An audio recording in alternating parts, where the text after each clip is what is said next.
Kita semua tahu emas ni simbol kekayaan kan? Tapi pernah tak kita terfikir dari mana asalnya? Sebenarnya, setiap atom emas yang ada kat bumi ni datangnya dari angkasa lepas. Ia terhasil dalam letupan bintang yang sangat dahsyat, satu kejadian kosmik yang kita panggil supernova. Garis masa ni tunjukkan betapa ganas dan purbanya asal-usul emas sebelum sampai ke planet kita. Emas ni bukan senang-senang nak jumpa. Selalunya ia terperangkap jauh di dalam urat kuarza bumi.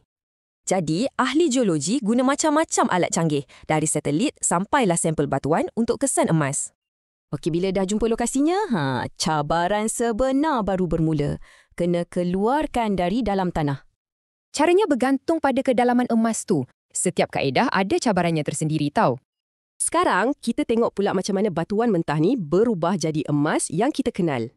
Mula-mula, ketulan batu yang besar tu dihancurkan. Lepas tu, dikisar sampai jadi serbuk halus.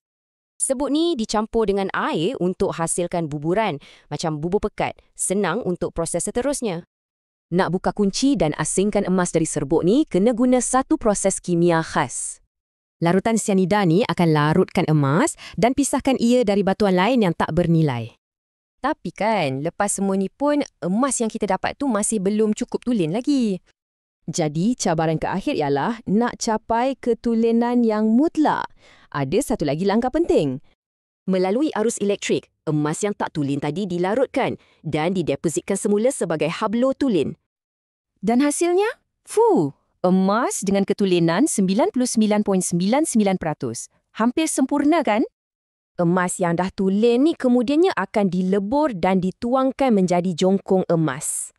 Dari letupan bintang sampailah ke bilik kebal bank, perjalanan emas ni memang satu kisah yang luar biasa.